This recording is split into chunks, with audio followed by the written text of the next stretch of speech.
pero no ocurre.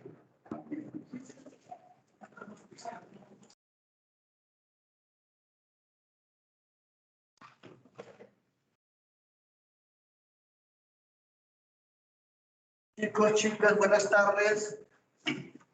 Continuamos con la clase. ¿Escuchan bien? Sí se escucha, doctor. Muy bien. Entonces, continuamos. Nos habíamos quedado en lo que era tratamiento de lo que es una esotropia congénita, ¿no? Saben ustedes que la esotropia congénita es una patología que se va a presentar antes de los 6 años. Se presenta con desviaciones de gran ángulo, ángulos de 40, 50 dioptrías de desviación. Tienen lo que se llama una fijación cruzada, de tal forma que miran indistintamente con uno y otro ojo, y esto favorece porque no desarrollan estrabismo, perdón, no desarrollan ambliopía.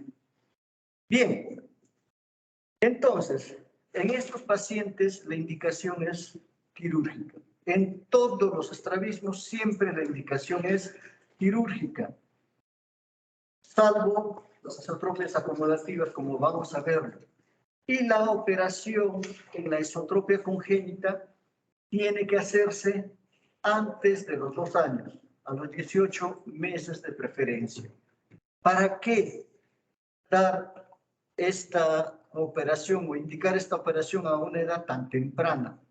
Para poder restituir algún grado de lo que es visión de profundidad, ¿ya? La visión de profundidad, la estereopsia, esta visión en 3D, es una facultad que nosotros tenemos cuando miramos con los 2 ojos en forma simultánea. Y esto da la visión de profundidad. En el caso del estrabismo, se pierde esta visión de profundidad. Y cuando se opera a una edad tan temprana, se trata de restituir algún grado de visión de profundidad.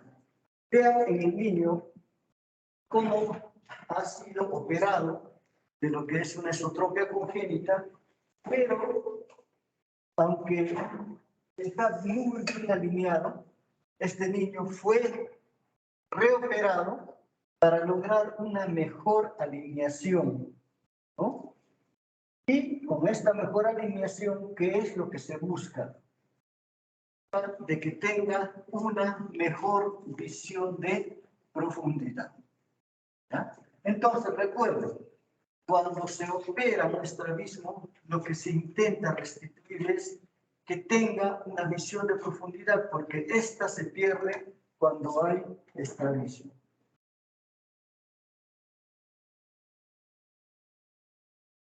¿No? Vean una esotropia congénita y cómo queda.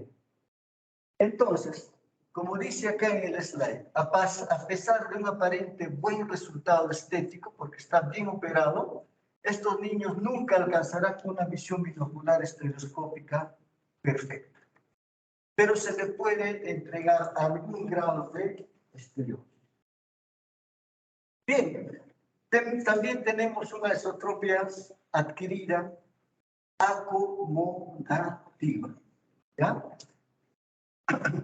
Esta se va a presentar a una edad más tardía, entre unos 5, unos 3 años, y este tipo de desviación guarda relación con los vicios de refracción, específicamente con lo que es la hipermetropía. ¿Por qué? Porque estos niños tienen mayores requerimientos acomodativos por ser hipermétropes, y es ahí donde va a expresarse esta patología, porque va a haber pues una relación entre lo que es convergencia y acomodación deficiente. Entonces se expresa lo que es el problema.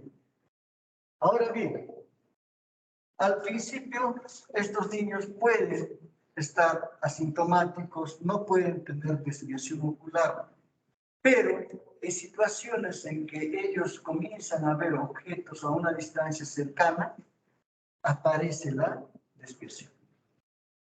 ¿No? Generalmente estos niños presentan hipermetropías elevadas, pero de 3, 4, 5 dioptrías de hipermetropía, lo cual pues significa que tengan grande requerimiento acumulativo. ¿Ya? Entonces, en estos pacientes, ¿dónde es que se requiere mayor acomodación? Cuando ven objetos cercanos. Y es ahí donde va a expresarse esta desviación, o donde comienzan a generarse estos desequilibrios de acomodación, convergencia, y se va expresando lo que es la desviación. Al inicio puede ser una esotropia intermitente que se manifiesta principalmente en situaciones de visión cercana, pero esta tiende a hacerse permanente. ¿No? Vean ustedes, tenemos unos ojos que están muy bien, están alineados. En este otro ya aparece algún grado de isotropia. La situación de los movimientos oculares, la desviación, nosotros no podemos simular. ¿Esto por qué? Porque nosotros tenemos los ojos que se mueven en forma conjugada con estímulos de músculos en los dos ojos. El mismo estímulo que recibe un músculo para contraerse, recibe el otro ojo, el mismo músculo para relajarse. De tal forma que esto no lo podemos hacer de forma voluntaria. Siempre los movimientos oculares van a ser, ¿no?, conjugados. Vean, a lejos los ojos están alineados, de cerca aparece la esotropia.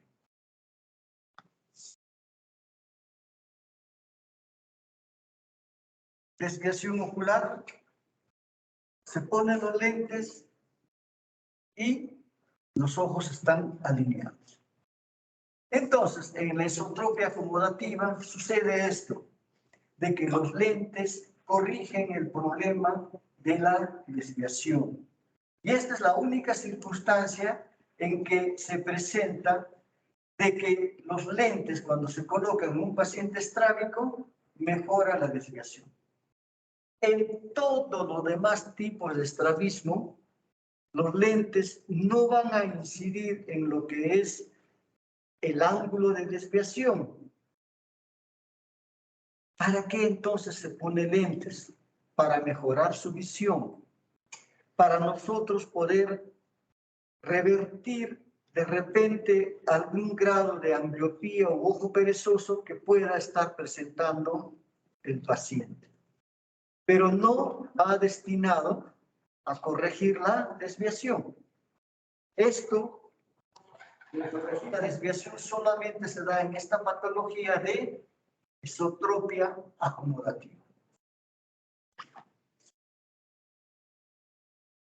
Esta esotropia acomodativa es un problema familiar, al igual que todos los estrabismos. ¿Ya? Vean, hermanos con desviación ocular. Los tres tienen desviación ocular y los tres corrigen con lentes. ¿Qué es esto? Una esotropia acomodativa.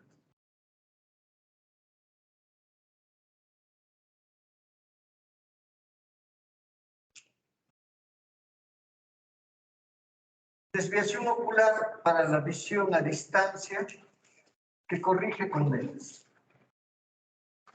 Desviación ocular en la visión cercana que también corrige con lentes. Algunos niños pueden ser necesario que tengan que usar lentes bifocales. ¿Por qué? Porque hay una desviación tanto para lejos y para cerca, que con los lentes no logran corregir el problema. ¿Ya? Entonces, recuerden, la mayoría de todos los estrabismos siempre se van a solucionar con una cirugía. Existe muy poco estrabismo, solamente la esotropia acomodativa, que va a corregirse con la colocación de lentes, pero esto significa una población dentro de lo que es estrabismo muy reducido. ¿Ya?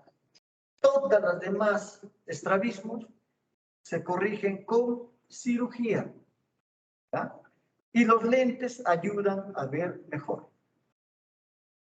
Muy bien, otra patología viene a ser las exotropias. Cuando el paciente mira hacia la parte externa, la desviación es hacia la parte externa, esta de aparición algo más tardía y generalmente van con buen pronóstico visual porque estos pacientes no ambliopizan. ¿Ya? No se genera mucha miopía en este tipo de pacientes. Bien, ¿cuándo comienza? Entre los 6 meses y 6 años. Generalmente tiende a comenzar a una edad más tardía, que son 4 o 5 años en promedio. No se sabe la causa. Inicia de una forma intermitente que progresivamente se va haciendo permanente. Desaparece mirando de cerca con la convergencia. No miopía, pero sí hay un escotoma de supresión. ¿Ya? ¿Esto qué implica entonces? De que no va a haber visión binocular, visión monocular. Siempre el tratamiento va a ser quirúrgico con un buen pronóstico porque la visión generalmente no se va a dar, ¿no? La miopía. Ahora, en estos niños generalmente inician en forma intermitente. Y cuando aparece pues el estrabismo, cuando aparece una desviación, ¿qué es lo que ocurre? Siempre ocurre una visión doble. Porque ya habíamos comentado que para que uno vea, ¿no?, en forma normal, los ojos tienen que estar alineados. Cuando hay una alteración en el alineamiento de los ojos, ¿qué vamos a encontrar? Vamos a encontrar visión doble. Y esa visión doble también se experimenta en la infancia. Pero ¿qué pasa en la infancia? De que el cerebro comienza a formar un escotoma de supresión. Y desde este escotoma de supresión, la información no llega al cerebro en tanto el otro ojo esté actuando. ¿Ya? Entonces, en los niños también existe visión doble al inicio, hasta que se forme el escotoma de supresión. Y algunos niños que tienen exotropia tienden a estar refregándose los ojos. ¿Por qué razón? En un intento de evitar esta visión doble. Porque la visión doble se evita cuando se ve con un solo ojo.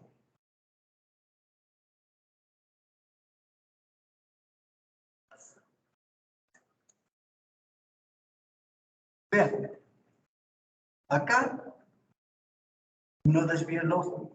Cuando mira al infinito, en otro momento desvía. ¿Qué sería esto?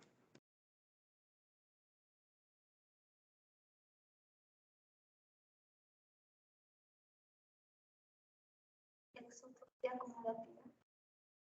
No. Otra.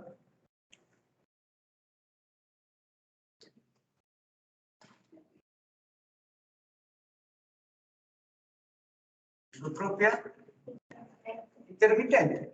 Porque tú te encuentras con un paciente y lo ves en esta situación. Estás conversando, de pronto ves que desvía el ojo. O sea, esta desviación aparece, pero de forma intermitente, que después será progresivo y constante. ¿Ya?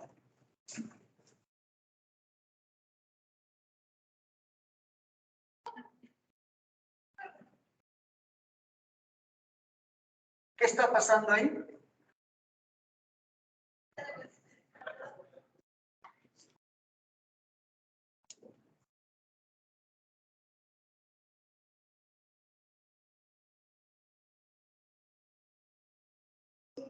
ambos ojos, o sea, fija a veces con el ojo derecho, a veces con el izquierdo. Acá está fijando con el ojo derecho, acá está fijando con el ojo izquierdo. Entonces, él fija indistintamente con uno y otro ojo. Y esto nos indica qué cosa, que en los dos ojos hay una visión semejante, hay una visión buena. Y ya está listo para... ¿ya? Porque en la mayoría de los estrabismos, ¿qué es lo que pasa? Siempre hay tendencia a que un ojo esté fijando constantemente. Y cuando esto sucede, el otro ojo está desviado. Y ese ojo que está desviado está en un proceso de lo que es ganar visión, pues ese ojo no tiene el estímulo necesario para que gane visión. Entonces tiende a ambliopizarse.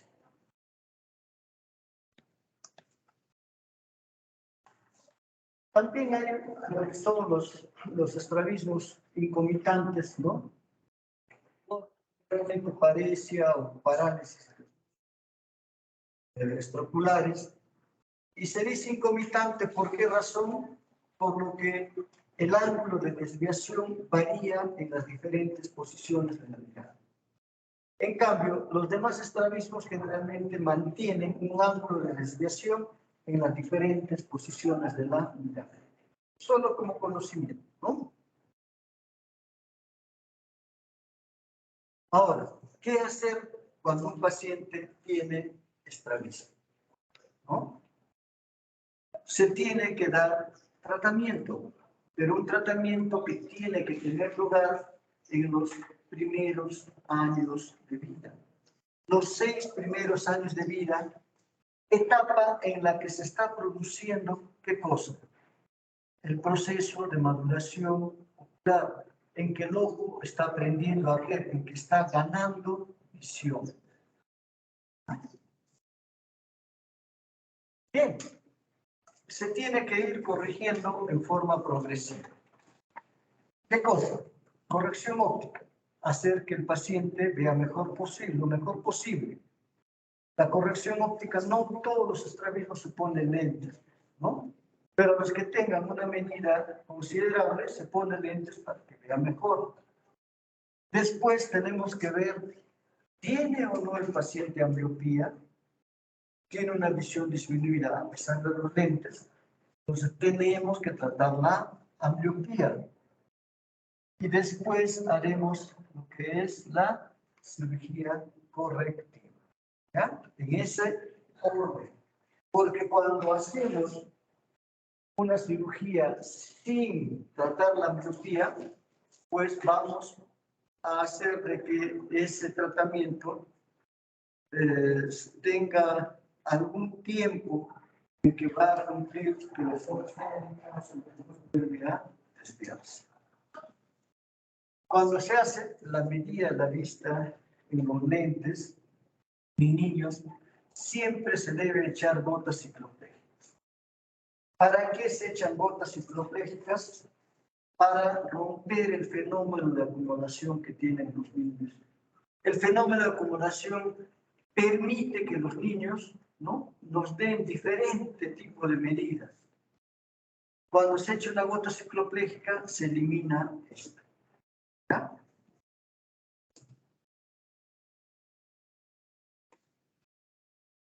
Cuando estamos, por decir, frente a un paciente que tiene una desviación, tenemos que ver cuál es su estado refractivo, porque de pronto ese paciente puede ser que tenga una esotropia acumulativa. Y cuando ponemos los lentes, va a recuperar la visión. Entonces, siempre es bueno en los niños hacer la medida de la vista, pero con cicloplegia. Ahora bien, la ambliopía es una patología que tiene que ser tratada. Ya esto lo vamos a ver en la siguiente clase, pues, inmediatamente. Entonces, corregida la ambliopía, ¿qué es lo que tenemos que hacer? Tenemos que hacer la cirugía. ¿Ya? Y la cirugía va a ser el actuar sobre los músculos extraoculares. Los principios generales. Reforzar al músculo débil y debilitar al músculo fuerte. Ese es el principio de todo. ¿Cómo debilitamos al músculo fuerte? Retrocediendo en su inserción. ¿Cómo reforzamos un músculo débil? Resecándolo, cortándolo y poniéndolo en la inserción. Y eso es todo el principio de la operación. ¿Cómo llegamos a saber qué músculos tocar? A través de lo que es la medida del ángulo de desviación. ¿Y cómo se mide el ángulo de desviación? Con los prismas. Cuando habíamos hecho la prueba de cover test, vimos de que en un paciente que tiene desviación, el ojo va moviéndose. Si ocluimos el ojo, ese ojo tiene un movimiento y el otro ojo también tiene otro movimiento. Cuando ocluimos el otro ojo, también sucede todo lo contrario, pero siempre hay un movimiento de los ojos. Si el paciente mirara, está mirando al infinito y tuviera una desviación de uno de los ojos, asumamos que es el ojo derecho el que está desviando hacia adentro. Está fijando con el ojo izquierdo. ¿Ya? Si ocluimos el ojo derecho, ¿qué está pasando en el ojo derecho?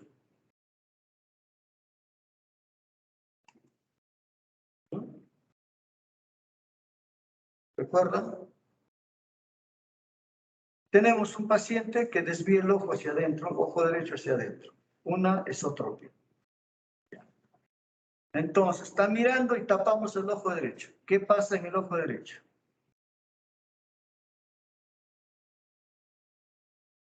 ¿Sí? Está fijando con el izquierdo y el ojo derecho está desviado. Tapas el ojo derecho. ¿Qué pasa? Ya, no pasa nada con el ojo derecho. Si tapas el ojo izquierdo, Está desviado. no. Está desviado el ojo derecho. Está fijando con el ojo izquierdo. Tapas el ojo izquierdo. El derecho mira central y el izquierdo mira interior. Pero para que mire central, ¿qué ha pasado? No, el ojo derecho, con el ojo derecho. Estaba desviado, ¿qué pasa? Se alinea. Y había un movimiento ¿de dónde a dónde? De la parte interna a la externa, porque ya está fijando con el ojo derecho. ¿Y qué pasa con el ojo izquierdo? Se desvía hacia adentro. Y si ocluyes el otro ojo, sucede lo contrario. El ojo izquierdo que está desviado se centra y hace un movimiento de adentro hacia afuera. Y así, en un paciente con estrabismo ocurre un movimiento con la oclusión. Si nosotros nos ocluyéramos el ojo, ¿habría algún movimiento? No habría un movimiento. Entonces, con los prismas, ¿qué hacemos? Vamos viendo que los ojos no lleguen a moverse. Cuando hacemos que un ojo que tiene estrabismo, le ponemos prismas y logramos que el ojo no se mueva, esa es la medida del estrabismo, el ángulo de desviación. Y con eso vamos a tablas para decir, debilitamos tal músculo, reforzamos tal músculo.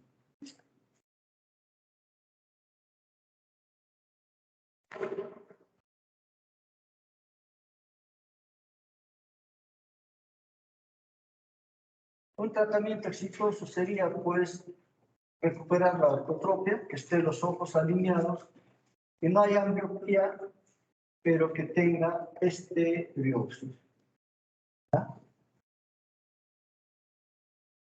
Por ejemplo, a este paciente, ¿qué es lo que podemos ofrecerle como tratamiento?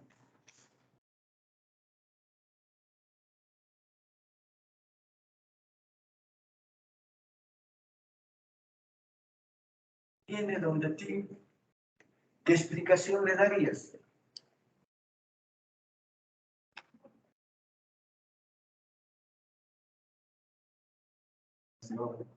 ¿Mm? Ya, está bien, te voy a operar, pero ¿alguna explicación le darías?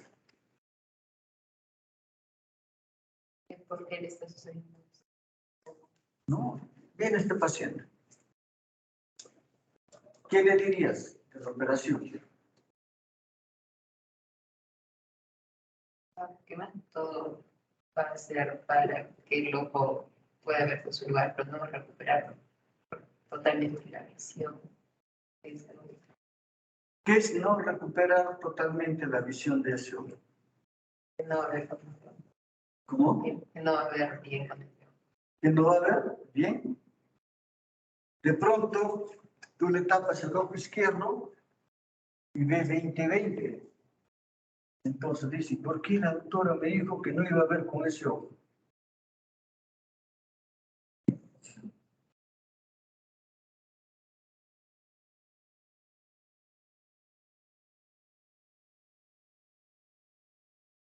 Se me ayudaría a mejorar su agudeza visual. ¿Ya? ¿Qué más?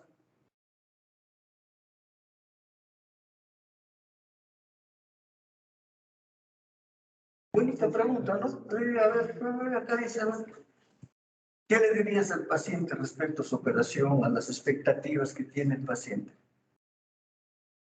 No estaría mal, ¿no? El problema es que no sé cómo pegar esto en el plato.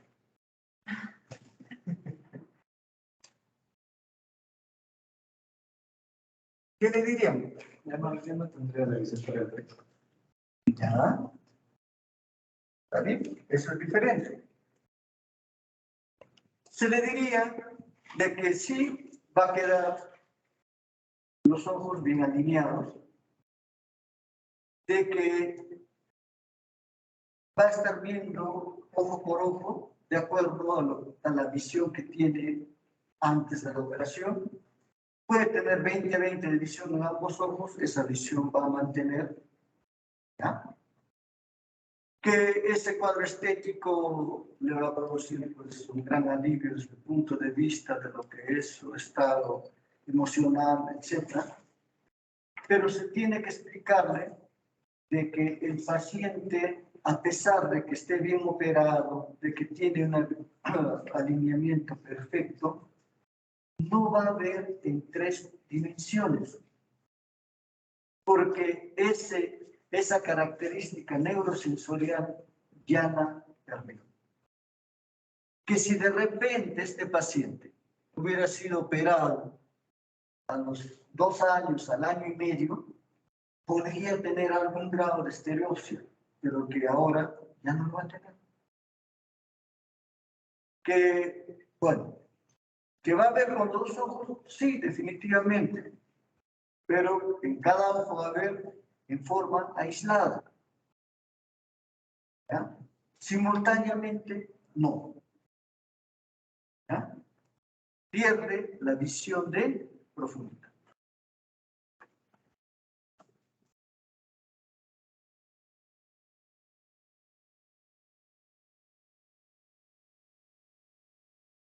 Terminamos esto. Vamos a pasar.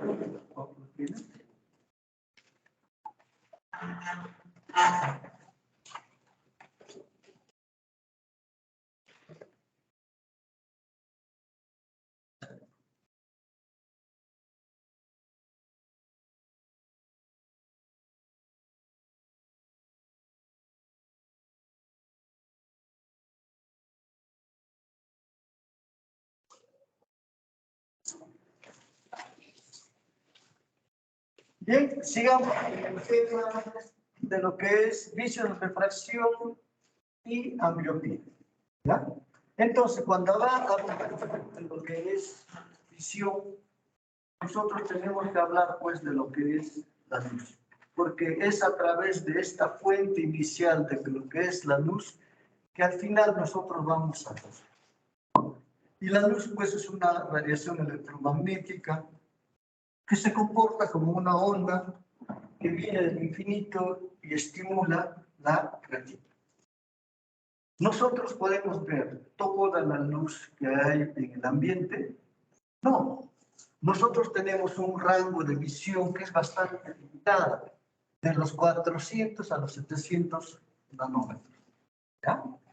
De tal forma que tenemos luz que no vamos a poder visualizar. Los que están por encima de ello y debajo de estos 400 nanómetros. De tal forma que nosotros no podemos ver, pues, lo que es la radiación ultravioleta, rayos X, rayos gamma. Y por otro lado, lo que es rayos infrarrojos, radar, etc. ¿No? Que también es luz, pero en otra frecuencia. Entonces, nosotros vemos desde el rojo al violeta. Los rangos que están en los extremos no vamos a poder visualizar, ¿no? Entonces, la luz puede viajar, pues, a través de una gran variedad de medios. Y cuando hablamos de medio, simplemente hablamos de un material que transmita la luz. ¿Ya?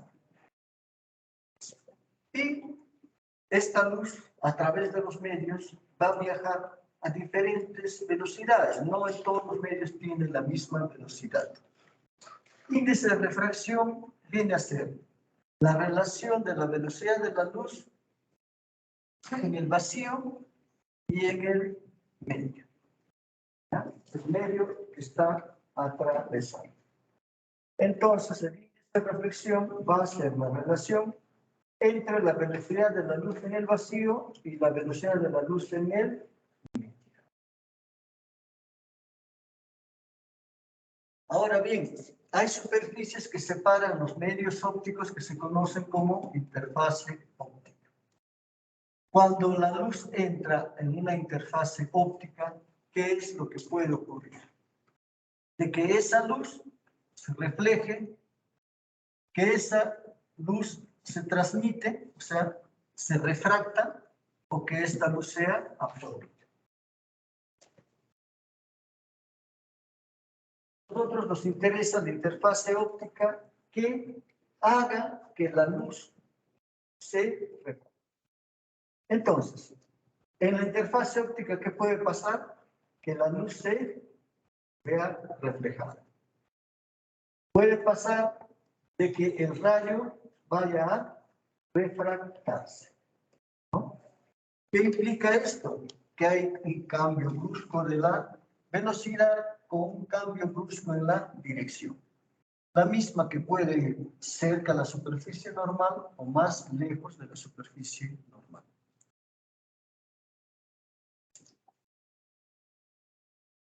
Entonces, cuando hay una refracción de menor a mayor índice de refracción, ¿qué va a pasar? Que la luz va a ser refractada y esto va a estar más cerca a esta línea horizontal.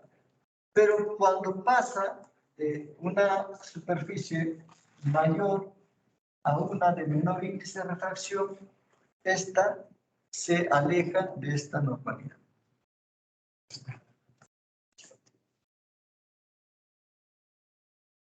Entonces, los lentes es otro concepto importante porque en el ojo está formado por lentes, ¿ya? Que son medios transparentes con una capacidad refractiva definida, ¿ya? Y vamos a tener dos tipos de lentes. El lente convergente, que también llamado convexo positivo, hace pues que los rayos que vengan del infinito se acerquen a la normal, a esta línea horizontal, para unirse pues en un punto determinado denominado foco del lente, ¿ya? Y esta distancia en la cual se encuentra el foco del lente se conoce como distancia focal y va a depender de qué? Del poder refractivo del lente, el cual a su vez es determinado por el índice de refracción y su 4. Pueden marcar.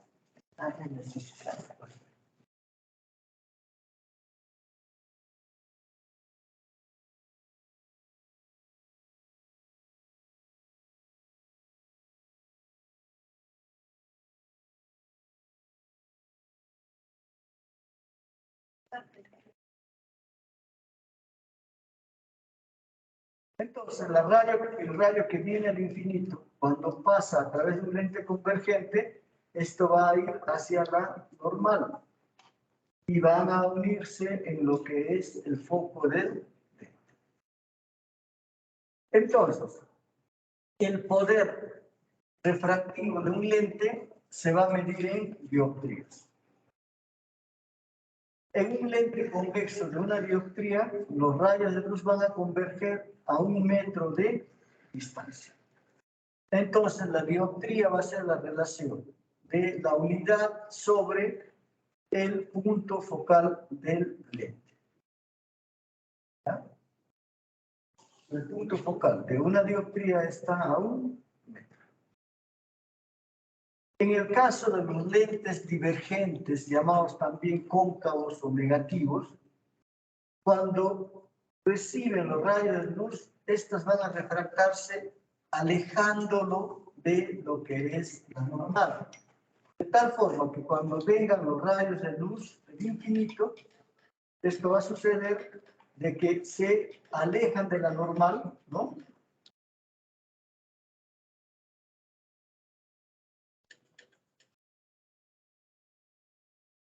Otro tipo de lentes lo constituyen las lentes esferocilíndricas, ¿ya? Que tienen un componente esférico y un componente cilíndrico. Ahora, cuando hablamos de lentes cilíndricos, ya hablamos de lentes que tienen una propiedad especial, de tal forma que nosotros podemos mirar a través de estos lentes cilíndricos, pero siempre y cuando miremos a través del eje de esos lentes. Si por decir el eje es de 180 grados, cuando el lente está a esos grados, podemos ver bien. Pero de pronto que el eje esté a 160 grados, vamos a ver a través de ese lente, por más que sea la medida correcta, vamos a ver mal. Si estuviera a 15 grados, también vamos a ver mal. En cambio, en los lentes esféricos, tanto positivos como negativos, uno puede mirar por todo el lente en forma normal. ¿Ya? Eso ténganlo presente. Ustedes tienen un lente esférico y pueden mirar por el centro, por un costado, por cualquier parte de forma igual. En cambio, en el lente cilíndrico, a través del eje. Bien, entonces, el ojo humano como sistema óptico también pues simula una serie de lentes y cada estructura tiene cierto poder refractivo.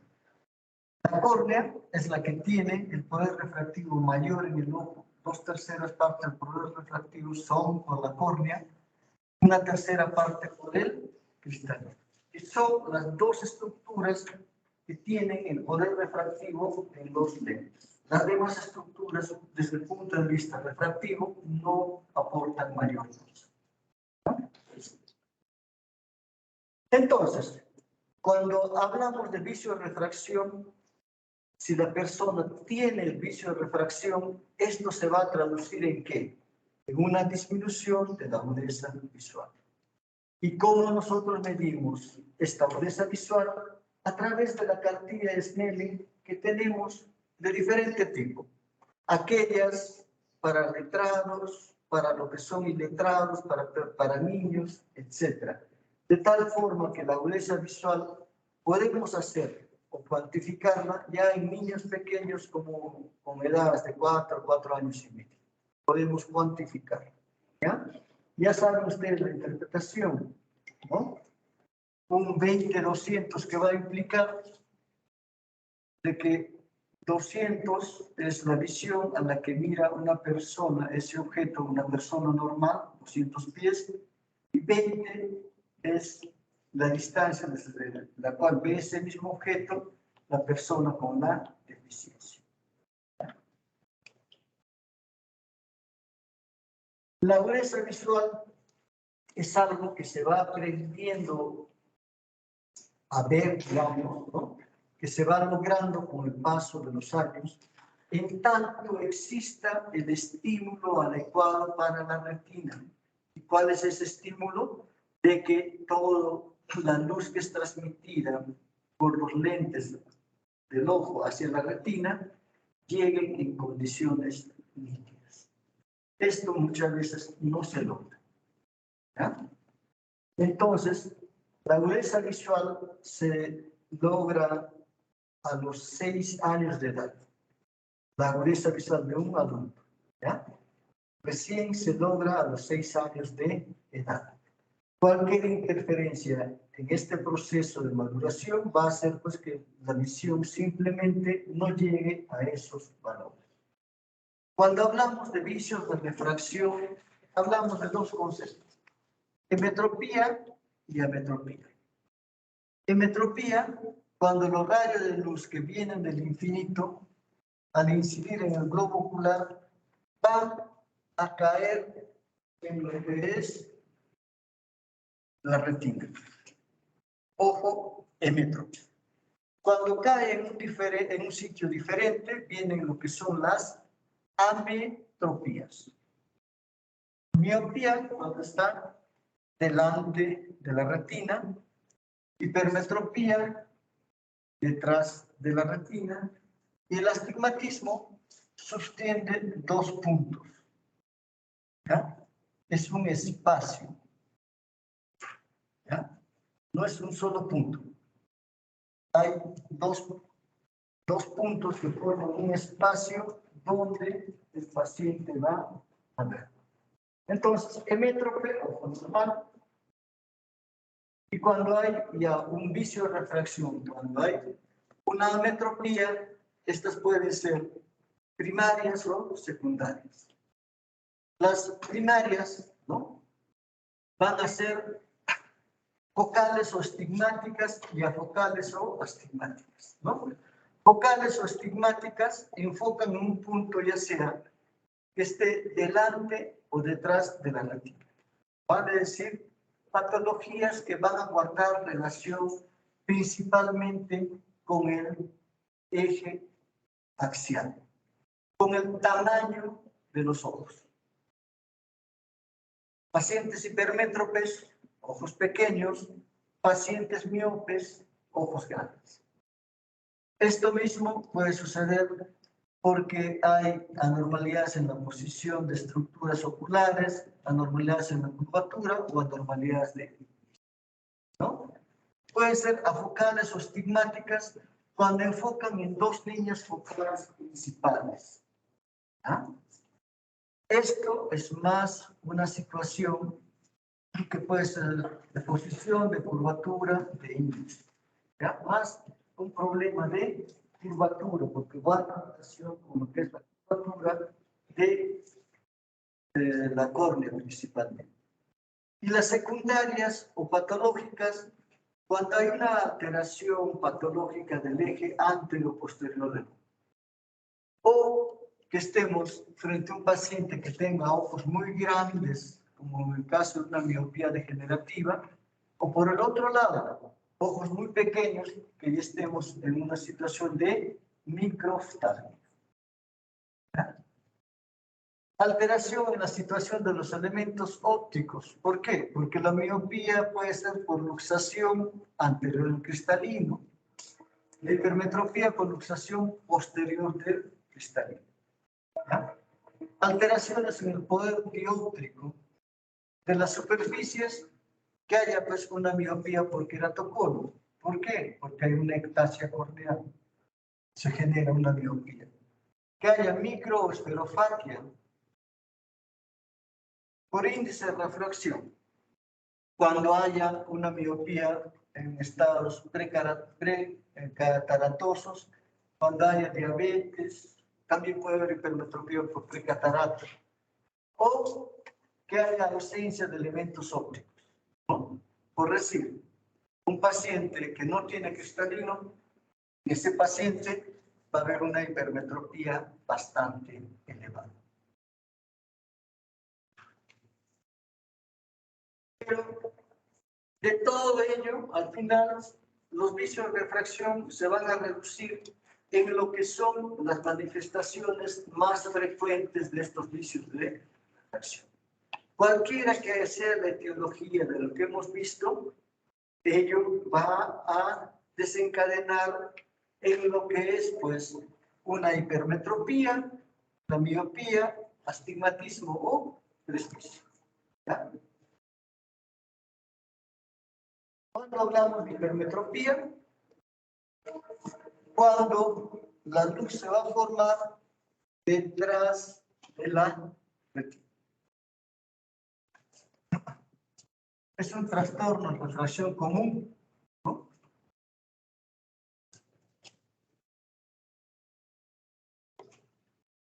Puede ser, de acuerdo a la clasificación, hipermetropía primaria, ¿no? Entre los cuales tenemos hipermetropía axial, hipermetropía de curvatura, de índice, hipermetropía de posición. De todas ellas, la más frecuente viene a ser la hipermetropía axial.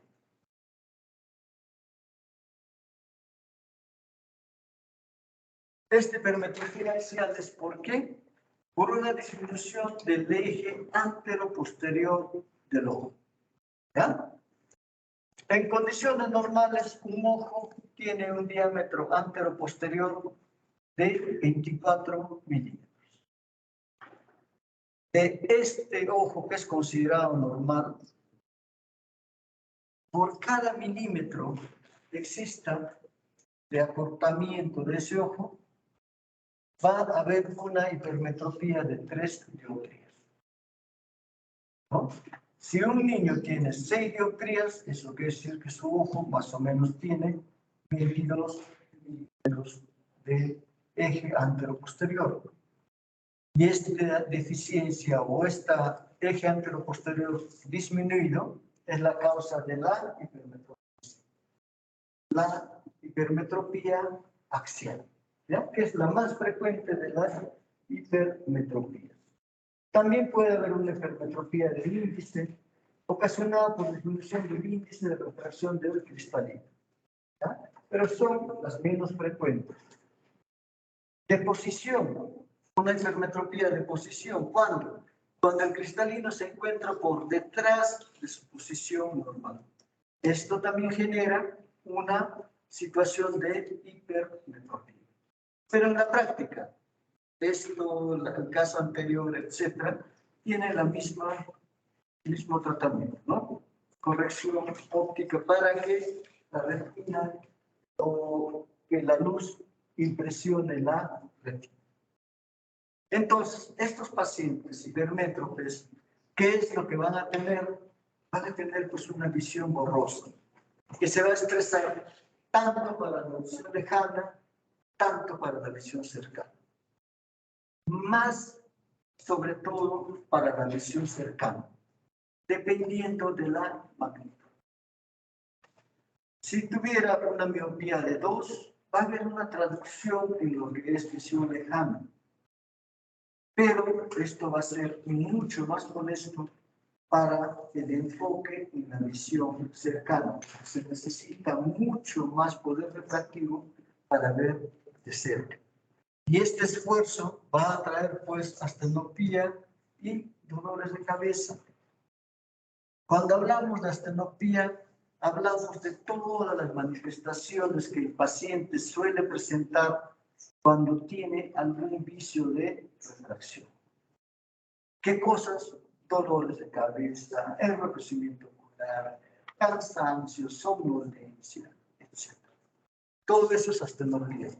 Por lo tanto, estos pacientes, cuando tienen dificultad para ver de cerca, comienzan a dejar las cosas para ver. No es una característica de los hipermétropes.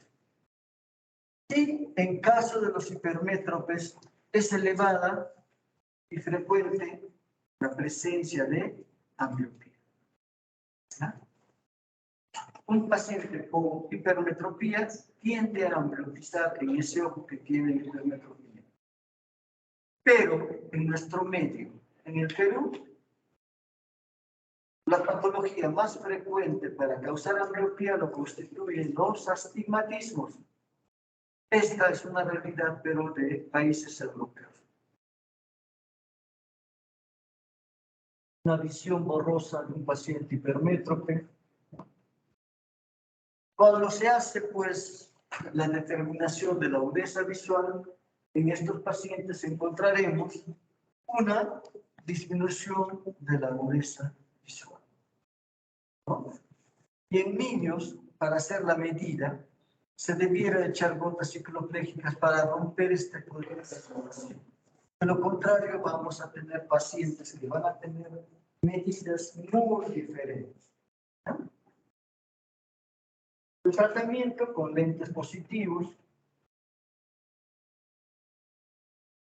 también se puede emplear la cirugía refractiva, sobre todo ya en pacientes que son mayores de 20 años, ¿no? Entonces, cuando hablamos de lo que es la cirugía refractiva, la cirugía más frecuentemente empleada constituye la cirugía LASIK, ¿no? Y en eso, ¿en qué consiste esta cirugía? En que se va a crear un flap a través de un microquerato o a través del excimer del láser de femtosegundo. O sea, se levanta parte que es la córnea. En la parte donde se ha levantado esta córnea, se va a trabajar con el láser para modificar la curvatura y se pone nuevamente este flap. Y terminó la operación. Es un procedimiento flexible que dura un momento. Hipermetropía patológica es rara, ya esto es causada por deformaciones oculares. También pues, puede presentarse de tipo axial, ya casos de ojos muy pequeños, casos de microftalmia, que son ya patologías. Tipo de curvatura por heridas, cicatrices corneales, deposición, cuando hay subluxación y luxación posterior cristalino, etc.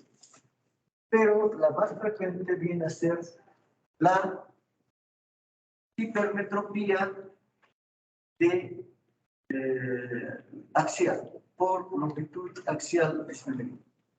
La miopía se va a caracterizar porque la luz se va a enfocar delante de la retina.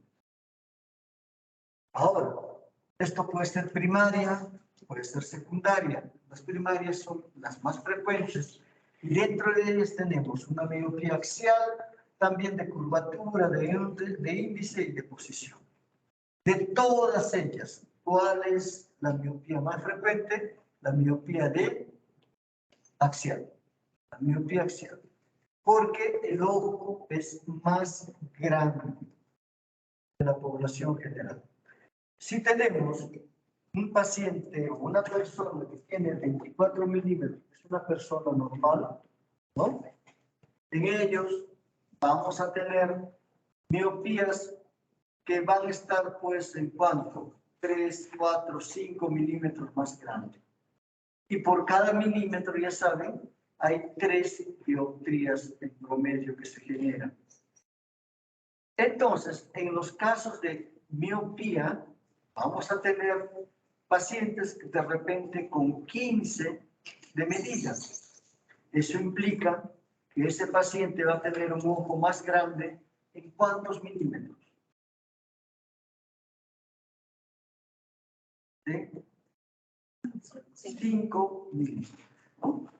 Entonces, coloca ese ojo de 5 milímetros más grande en una órbita normal, que es lo que se va a expresar.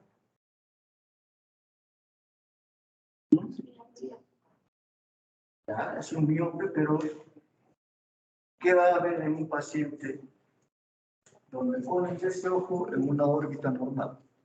En una órbita pones un ojo normal de 24 milímetros En el otro pones un ojo de 29 milímetros.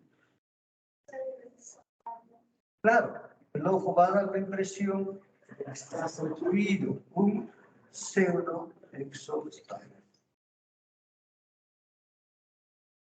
Entonces, el aumento del eje antero-posterior del ojo va a dar, pues, esta miopía.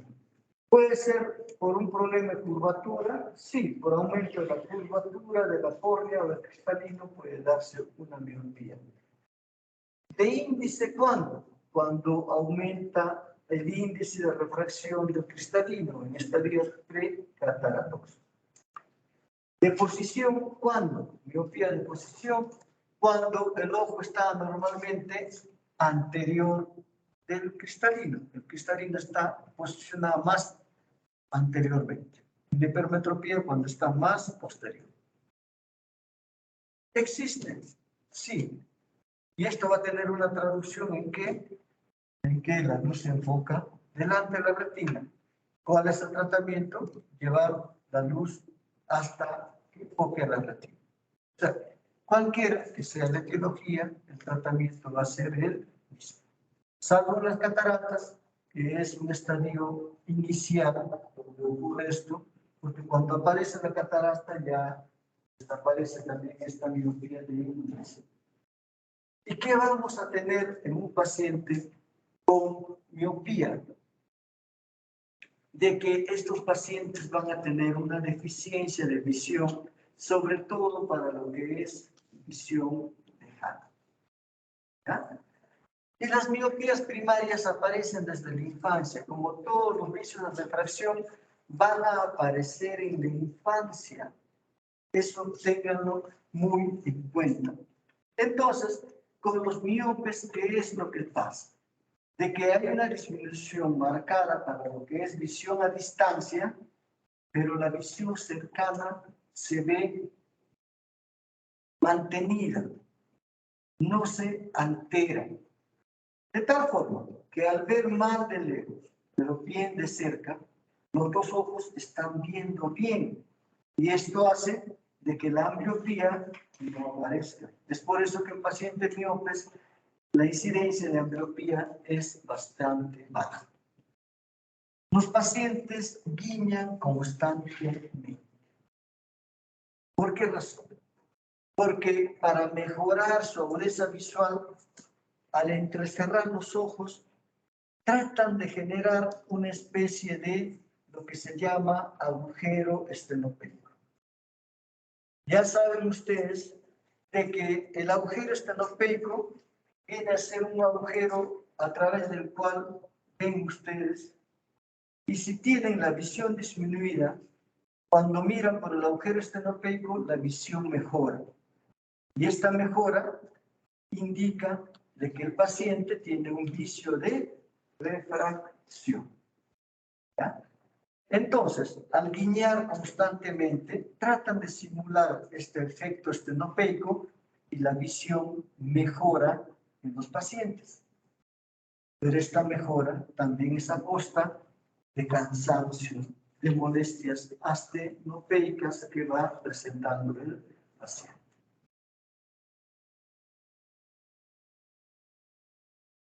Un ojo miope son ojos típicamente grandes, de pupilas midriáticas y de cámara anterior profunda.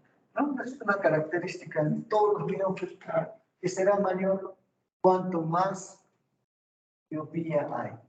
Y el tratamiento, pues, se va a corregir con lentes negativos o esféricos cóncavos, ¿no? Que van a llevar la luz hacia la retina. O sea, el tratamiento es con lentes.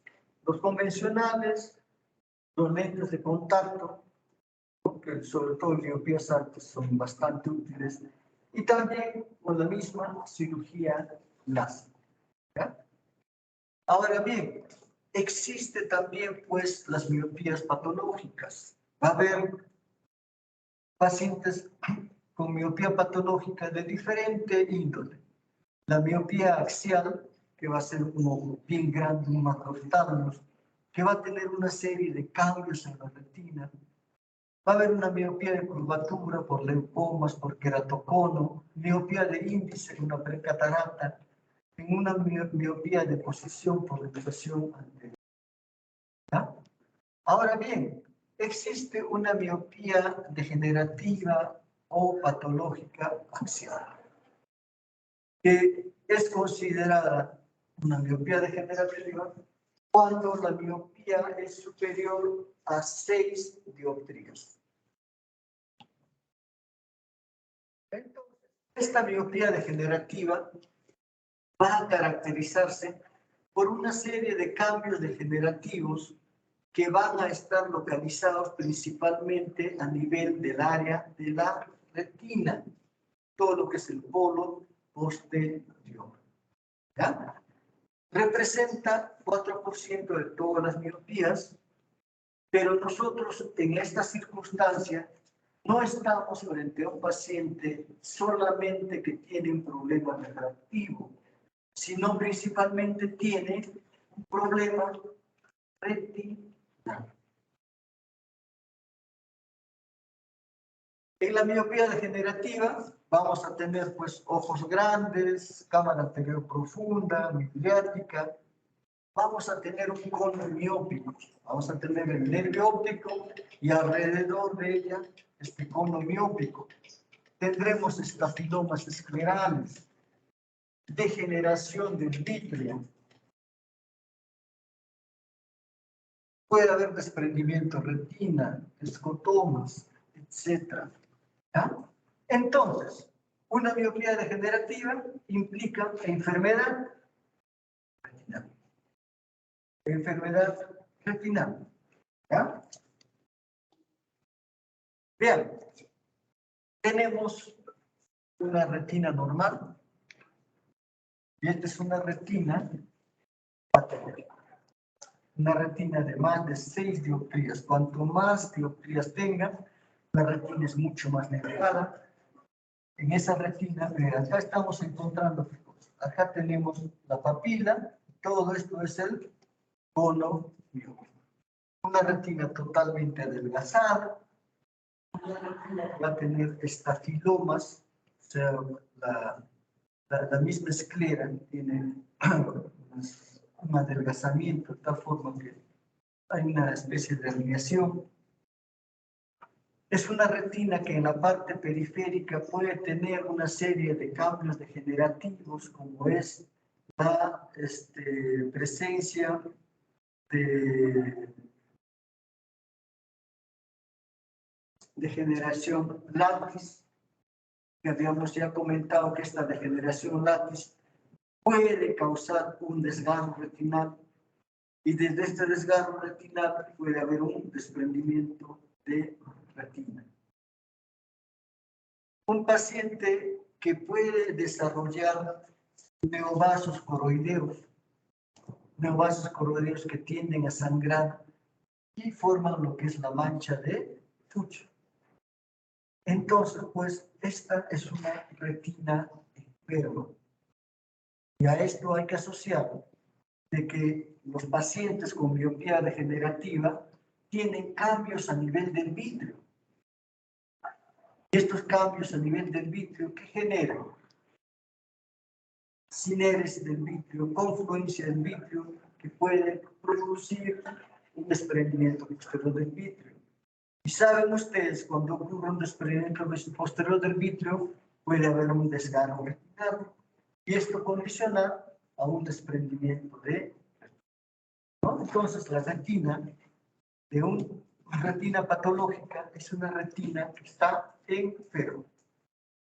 ¿Que se corrige con lentes? Sí, pero se pone lentes. Incluso se puede hacer cirugía láser, pero no se va a corregir todos estos cambios que ya existen.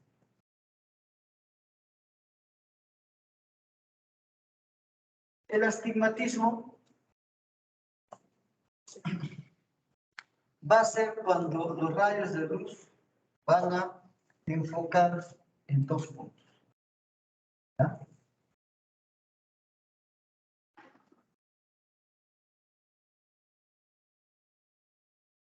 Esto se va a dar, ¿por qué? Porque generalmente la curvatura de la córnea no es idéntica, ¿no?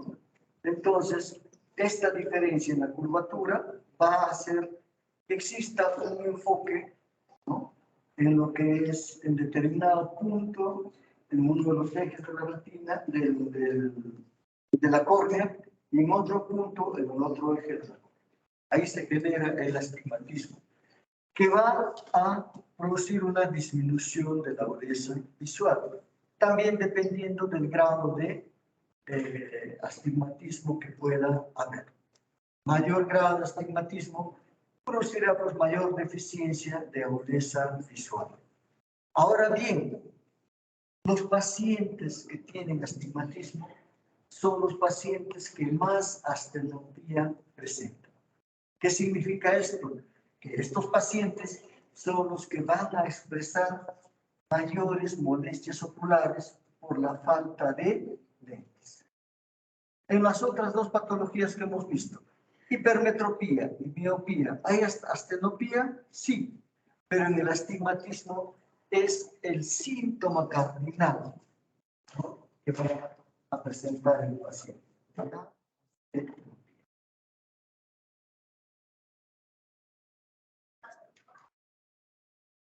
Entonces, un astigmatismo regular puede ser simple, compuesto y mixto. Esto es solo como referencia, esto no lo contamos. Cuando es simple, cuando la imagen de un punto corresponde a dos líneas focales perpendiculares, de tal forma que una está en la retina y otra delante o atrás de la retina. ¿Ya? Compuesto, ambas delante o atrás de la retina, y mixto, uno delante y otro atrás de la. Vamos a explicarlo, no les voy a preguntar eso, si no me dirían no. Entonces, astigmatismo simple. Hemos dicho que uno de los ejes va a estar en la retina, el otro eje delante de la retina, y si está delante de la retina, ¿cómo se llama? Astigmatismo miópico simple. Pues el otro eje está en la retina o detrás de la retina. ¿Cómo se llama esto? Astigmatismo hipermetrópico simple.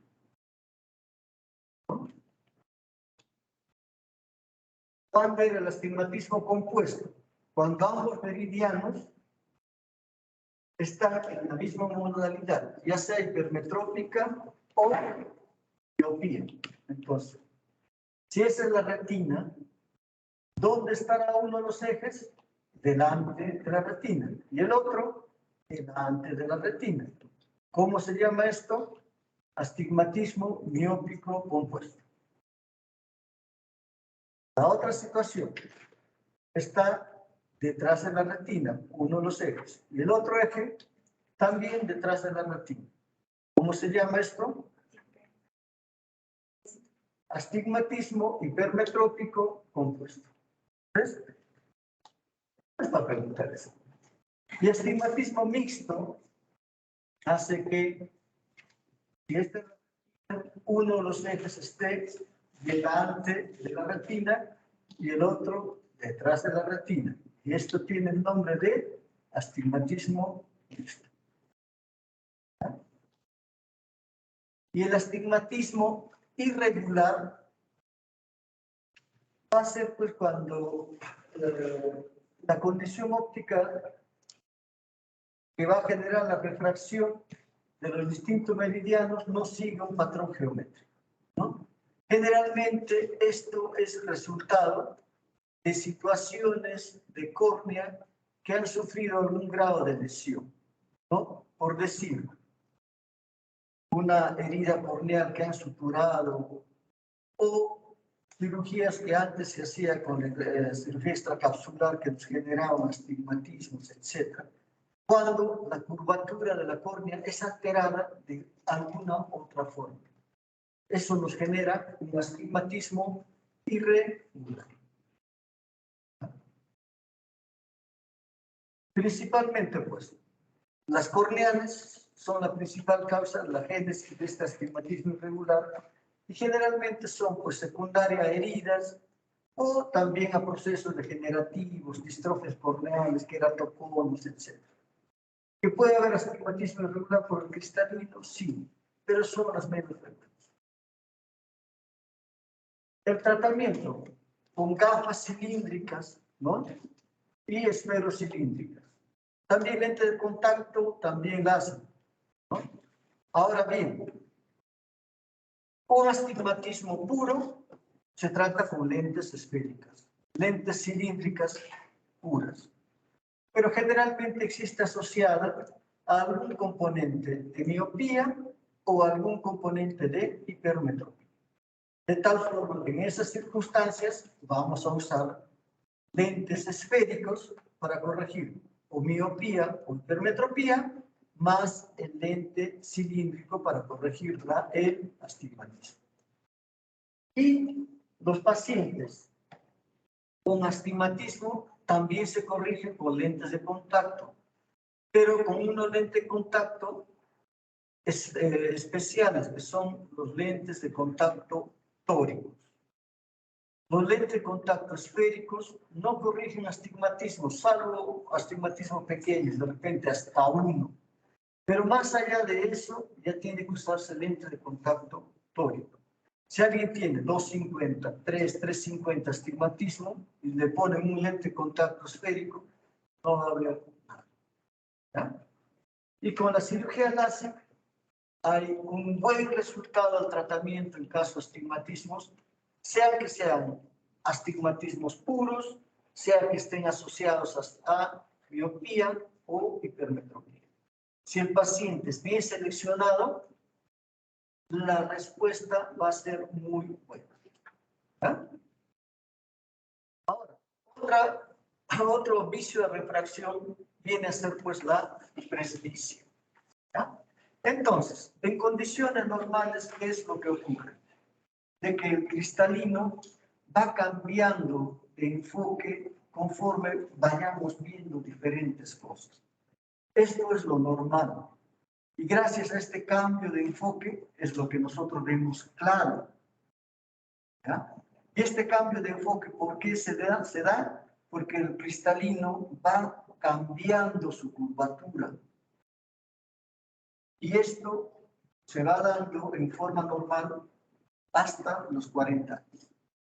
Después de los 40 años ya se va perdiendo esta capacidad de poder cambiar la curvatura del cristalino y entonces se hace evidente lo que es la presbicia. ¿Cómo se manifiesta? Principalmente en lo que es la visión cercana. De jóvenes nosotros podemos, ustedes pueden, ustedes pueden,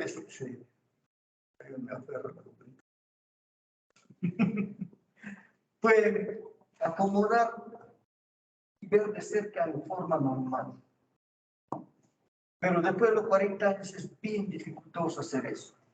Y el ojo no puede modificar su curvatura y sobreviene pues la presbicia. Es algo fisiológico, de tal forma que esto a veces algunos autores no lo consideran un vicio de refracción, sino parte fisiológica de lo que es el proceso de envejecimiento ocular.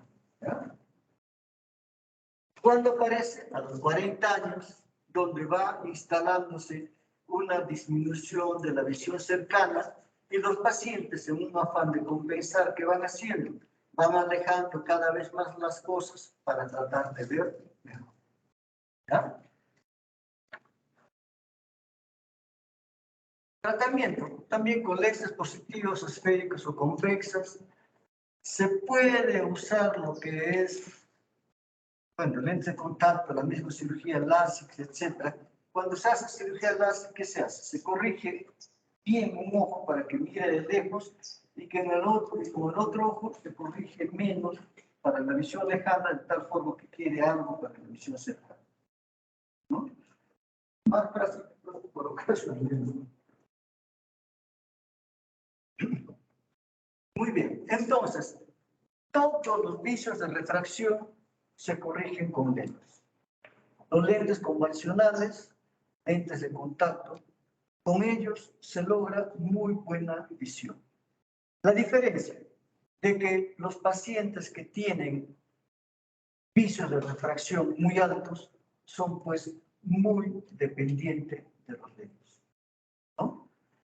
Personas con 5 de miopía tienen que estar con lentes porque la visión de ellos sin lentes es cuentaderas a 2, 3 metros, ¿ya?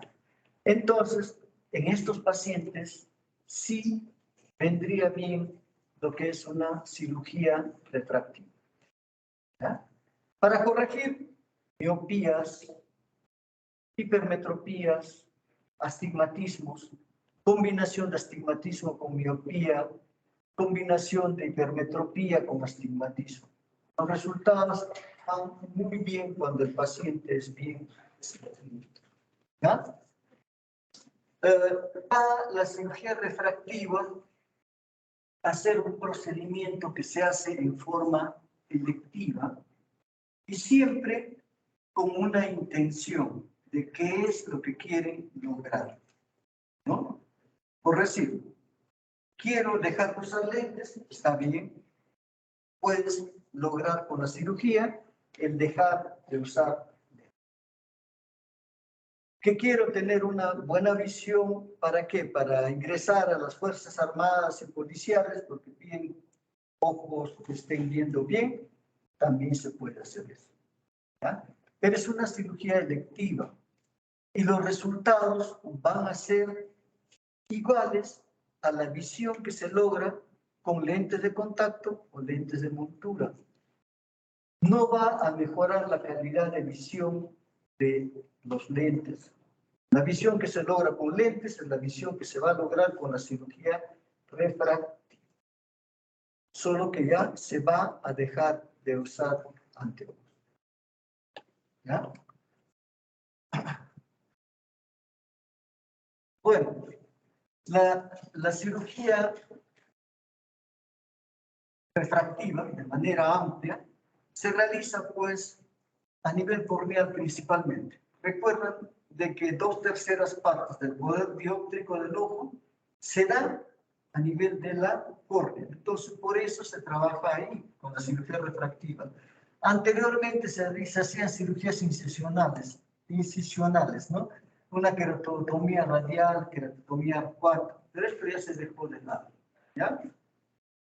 Ahora existe lo que es principalmente la cirugía LASIK, que es la más frecuente, la más difundida en hacer. También se puede poner anillos interstromales, pero también existe una gama de cirugía que es intraocular, la colocación de lentes intraoculares, ya sea de tipo fáquica o pseudofáquica. Eso vamos a ver. La cirugía, la queratotomía radial, que era una serie de cortes con una profundidad del 90%, etc., cumplía su cometido, sí, pero ya quedó de lado. ¿Ya? Eso, más o menos, eso era lo que se hacía en la córnea. Todos son cortes, son queratotomía radial. ¿Ya? Para corregir astigmatismos, la queratotomía arcual. ¿Ya? Eso es solo con pistola.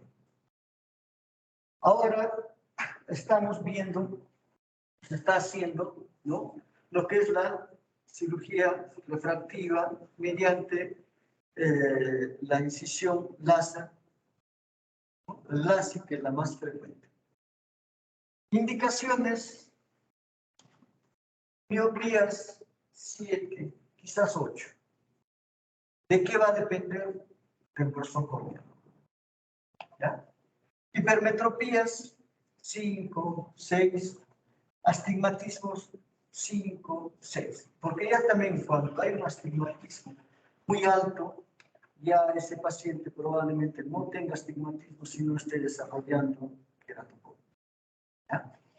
De tal forma que si se elige adecuadamente a un paciente para que sea tributario de cirugía refractiva, los resultados van a ser muy Entonces, en el láser, ¿no?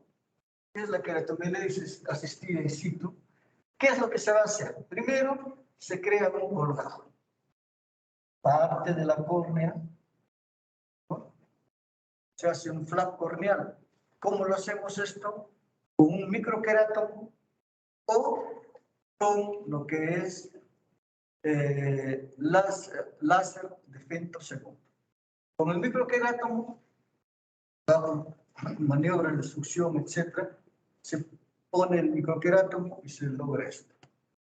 En cambio, con lo otro, haces el corte, levantas el mano. ¿No? Es más fisiológico. Si yo me hiciera, me diría esto. Tengo uno de miopía, no me lo mantengo. Y además, si me hago esto, pierdo la visión cercana, porque los miopes compensan un tanto. Entonces yo para cualquier cosa, para verlo cerca, no tengo mayor problema por la miopía. Pero si me corrigen la miopía, tendría que usar obligatoriamente lentes de cerca. Entonces, se extrae con láser parte del estrema, parte del estroma, ¿no? O sea, se hace un remodelamiento de lo que es la superficie corneal y se coloca el flap encima. Y eso es todo lo que tienes.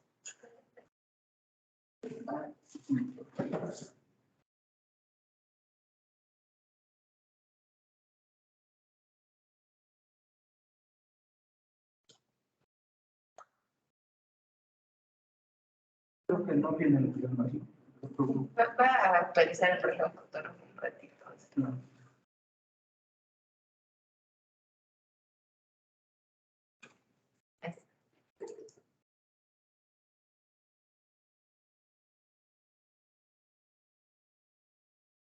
¿Nos quedaremos 10, 15 minutos más? ¿O no está el otro grupo?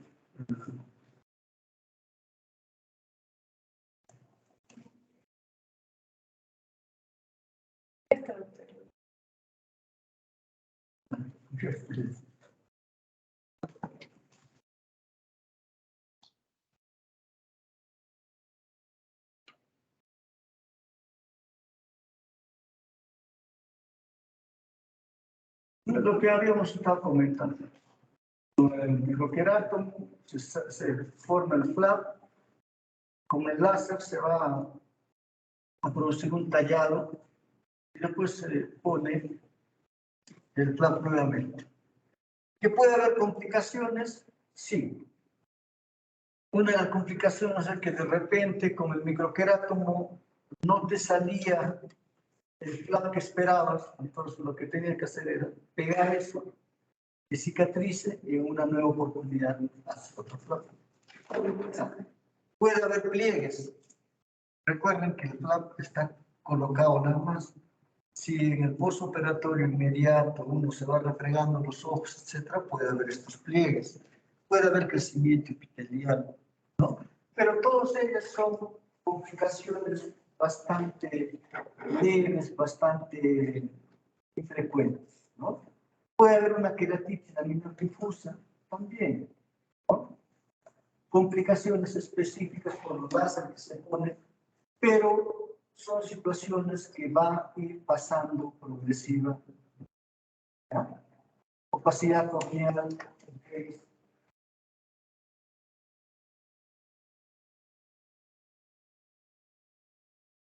Bien. Esta es la cirugía que más ampliamente se realiza para lo que es corrección de vicios de refracción. La cirugía láser, la que acabamos de ver. ¿Ya? Ahora bien, también se pueden usar anillos intraestromales. Estos anillos que van a colocarse, ¿no?, en el estroma corneal, corrigen miopías moderadas cuando las córneas son delgadas y con sospecha de ectasia corneal, ¿no? Ahora, como corrección quirúrgica en sí de lo que es, o como cirugía refractiva, no es tanta la función. Es más usado en lo que es tratar de estabilizar el avance de un queratocono. Se logra eso y se logra también algo de corrección de la miopía que tenga el paciente. ¿Ya?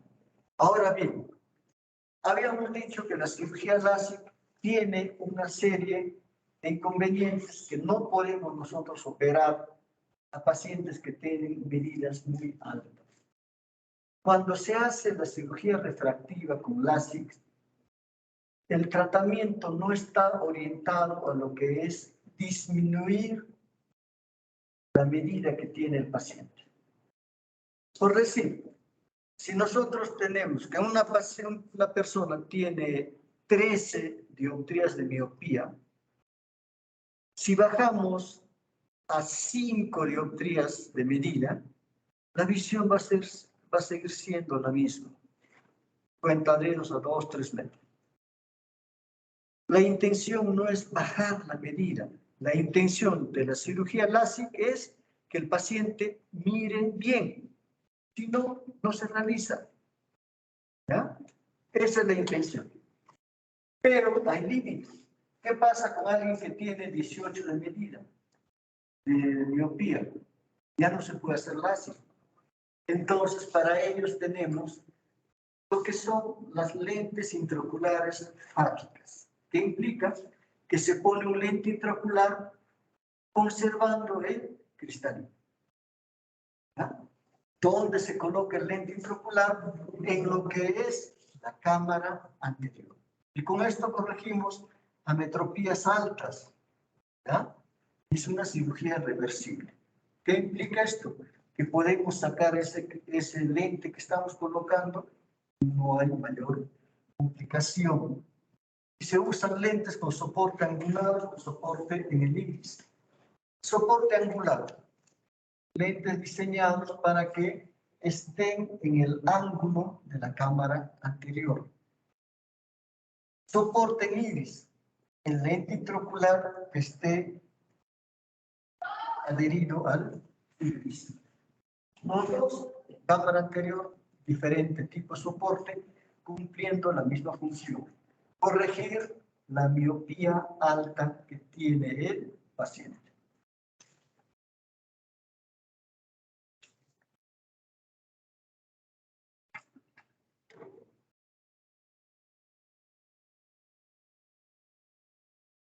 Es lo mismo, ¿no? Ahí tenemos diferentes tipos de lente fático que se pone en cámara anterior.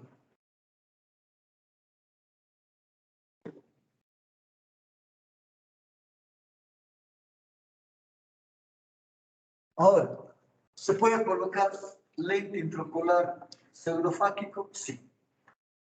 ¿Cuándo? Cuando ya se saca el cristalino. Por decir, hacer una cirugía de catarata, lente precataratoso, etc. De tal forma que si hay una miopía alta, corregimos la catarata y la miopía con un solo lente. ¿Ya? Para cataratas o miopías altas, es una cirugía intraocular, pero no es reversible. ¿Ya? Cuando ya nosotros colocamos un lente intraocular en vez del cristalino, ya podemos corregir la parte de esfera, miopía, hipermetropía y también la parte de astigmatismo. Hay personas que tienen astigmatismo de 4 o 5 que si corregimos solamente la parte esférica va a seguir viendo mal. Para eso tenemos los lentes tónicos, ¿ya?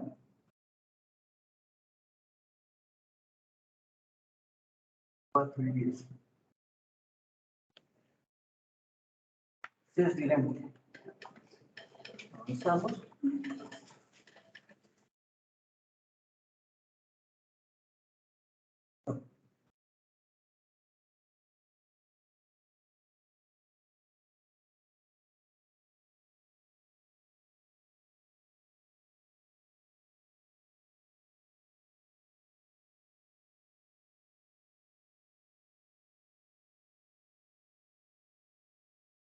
¿Cuál es su problema?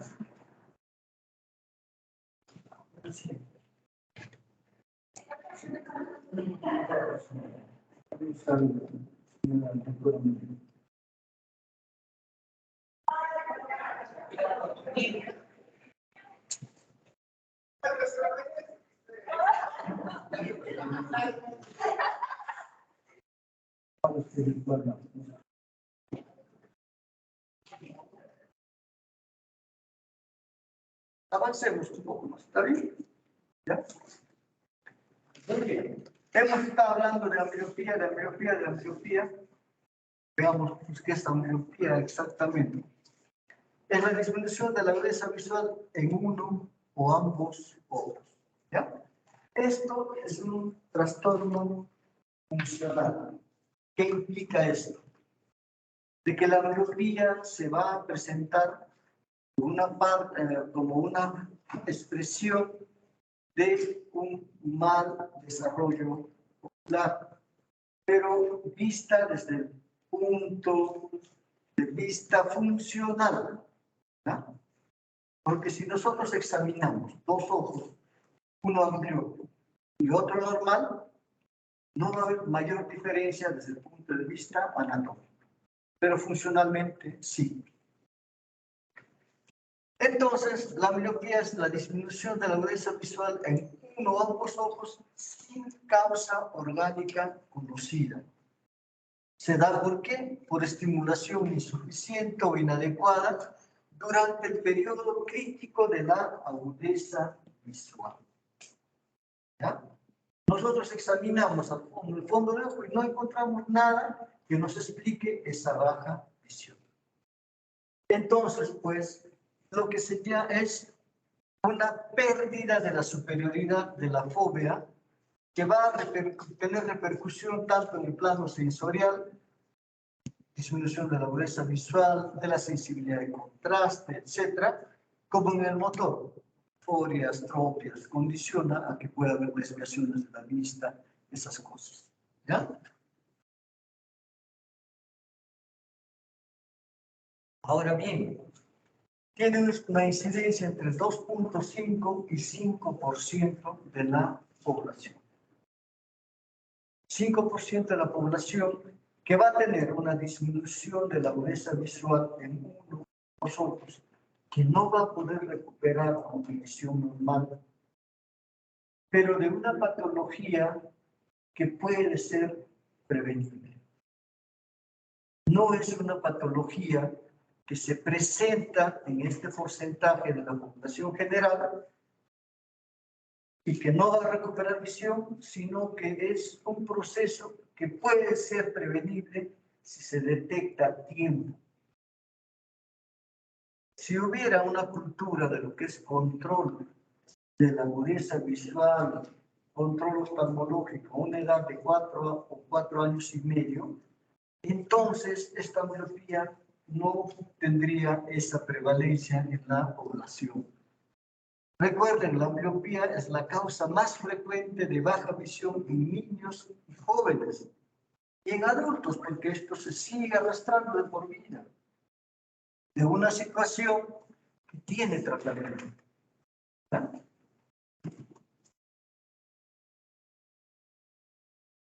Ya saben ustedes que el desarrollo de la agudeza visual ocurre desde el nacimiento, aumenta rápidamente a los 4 años, pero que la agudeza visual del adulto la logramos recién a los 6 años. Se dice 7, 8 años, pero hasta los 6. ¿Ya? Ahora bien, hay un sistema de periodo crítico en el desarrollo visual, en el desarrollo del cerebro. ¿Ya? Este periodo crítico genera pues una plasticidad cerebral. Esta plasticidad cerebral, ¿qué implica? De que el cerebro es maleable, ¿no?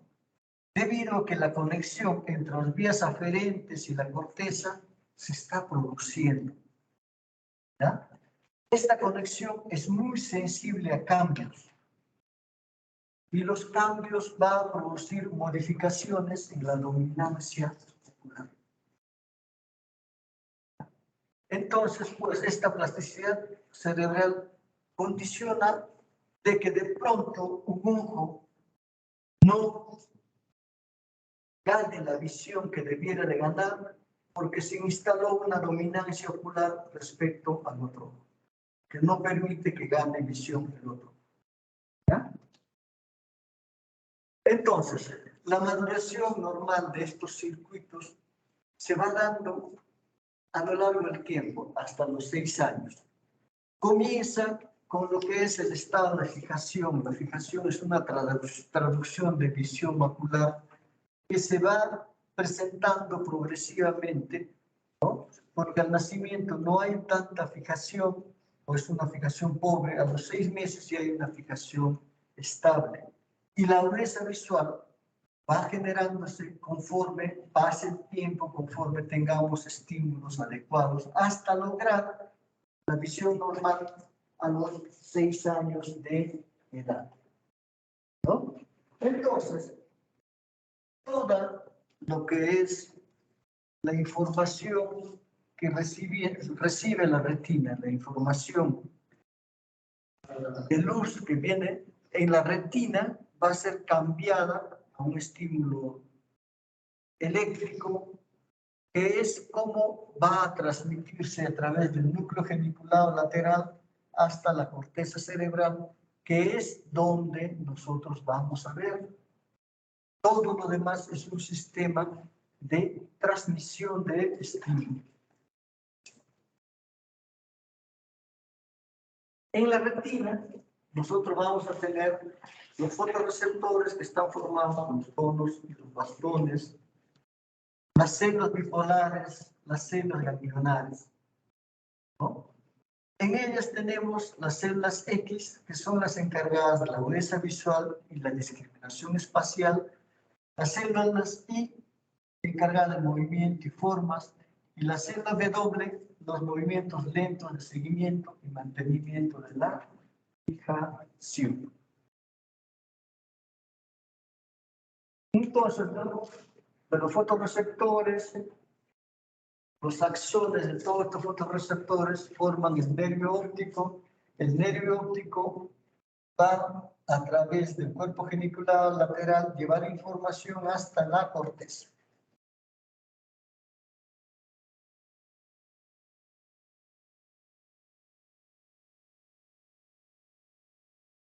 En la corteza visual primaria, el área 17, 18 y 19 son las áreas íntimamente ligadas a lo que es la visión. Y en ellas hay una serie de células que son pues células simples en la capa 4 del área 17, complejas e hipercomplejas.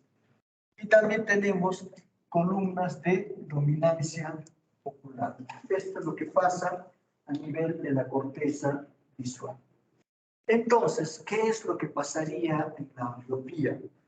Hay dos teorías en cuanto a lo que es génesis de ambliopía. Uno, la teoría del tratamiento jerárquico o de la competencia binocular cortical, y la teoría del procesamiento paralelo.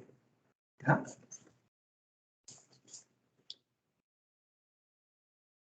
La teoría del tratamiento jerárquico de competencia binocular. ¿Qué implica esto? De que la información visual es analizada por células cada vez más complejas, la que habíamos visto, simples, complejas, hipercomplejas. Los estímulos de ambos ojos deben actuar simultáneamente y proveer la misma calidad de imagen. De lo contrario, solo se registra la imagen del ojo dominante, desarrollándose por competencia binocular las células que representan a dicho ojo. ¿Ya?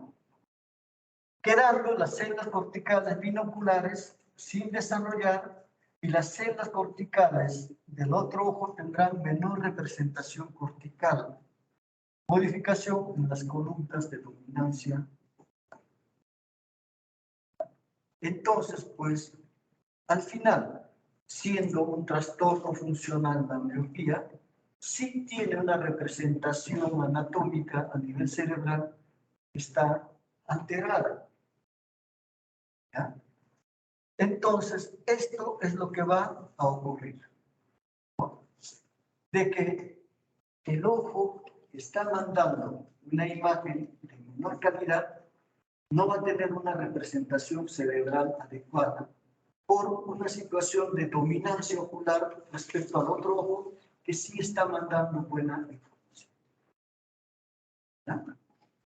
El experimento que dio luz a esta teoría ganó el premio Nobel en su momento.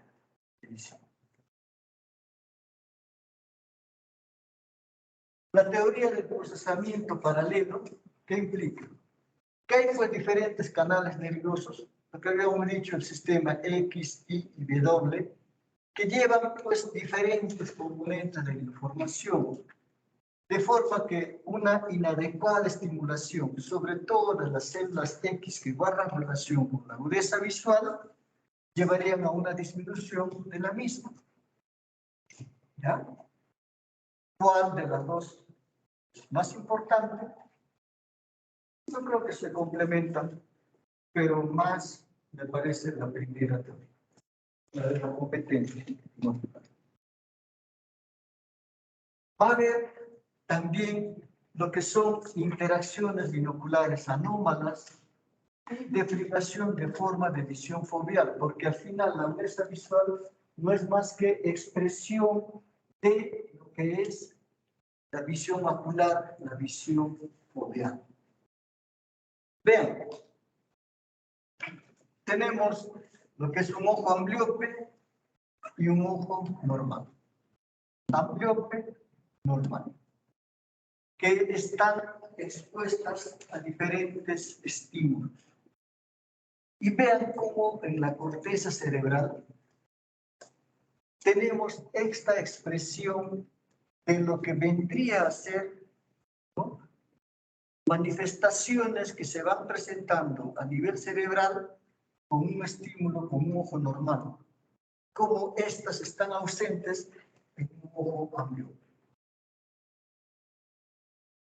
Ojo normal, ojo ambliope.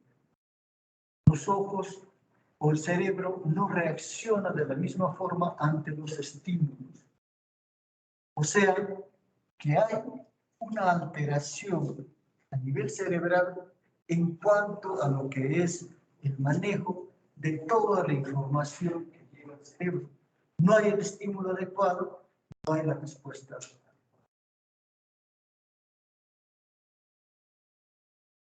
¿No? De la misma forma, ojo ambliope, ojo fijador, expuestos a diferentes estímulos, con la misma respuesta. Una respuesta de activación de todo lo que son las diferentes partes de la corteza occipital, con una ausencia de la misma activación en un ojo ambliope. ¿Dónde entonces está la alteración ojo ambliope? En esta interacción que ocurre a nivel de la corteza occipital.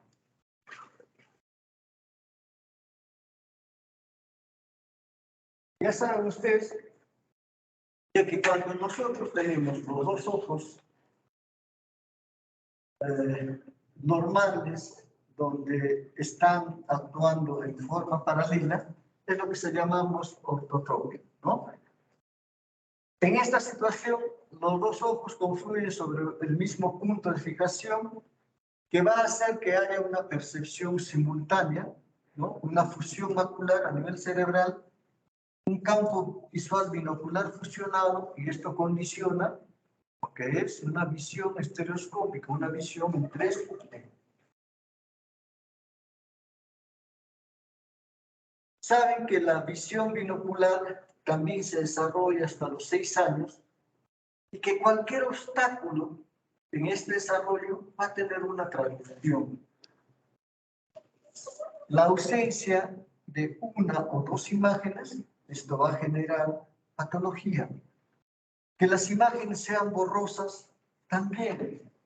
La diferencia en el tamaño o forma de los objetos, como están siendo informadas al cerebro, también. Y si hay estrabismo, pues todas estas condiciones van a generar que pueda presentarse la ambliopía. Y esto también tiene repercusión en el plano. Entonces, cuando hablamos de ambliopía, como hay diferentes causas que lo producen, una clasificación más fácil es clasificar la ambliopía de acuerdo a la causa que lo produce.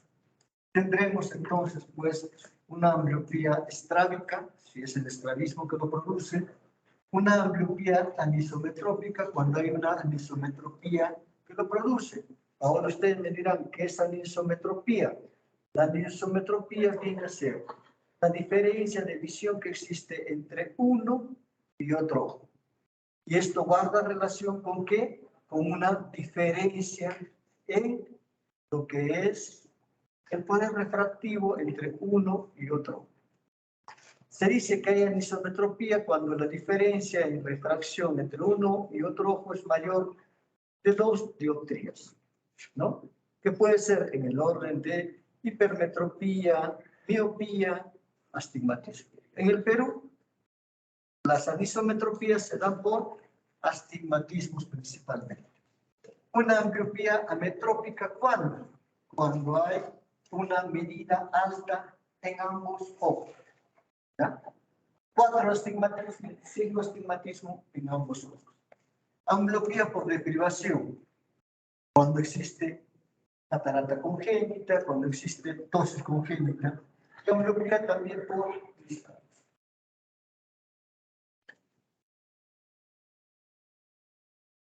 La ambliopía estrábica viene a ser la más frecuente de las causas de ambliopía. ¿Y qué se produce acá?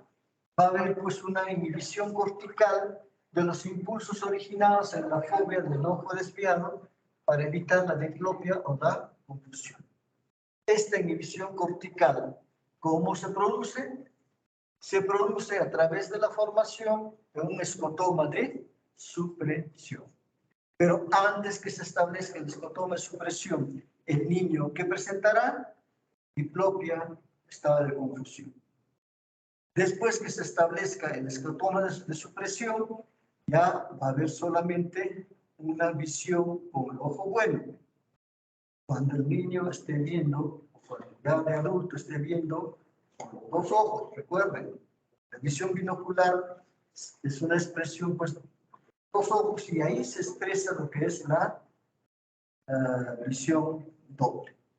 Entonces, un paciente que tenga estrabismo en la infancia, cuando madure su sistema visual, pasado el estado de maduración del sistema visual, ese niño siempre va a seguir viendo con un solo ojo. Nunca va a tener visión binocular, por lo tanto pierde lo que es su visión en 3D. ¿Ah? Ambliopía anisometrópica, cuando hay diferente graduación de medida en ambos ojos. ¿No? A ver, ¿cómo uno se da cuenta que un niño tiene una ambliopía de repente ametrópica?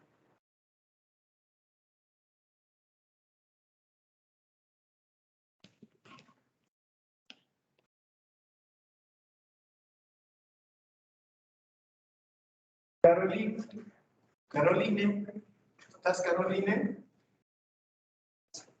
¿Por qué se quedó ahí?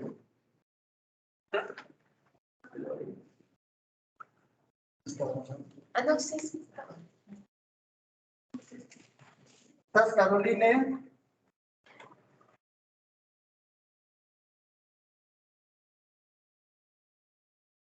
¿No está, Caroline? Creo que se tienen prácticas de terapia grupal. No se empiezan a las 4. ¿No se perjudicará?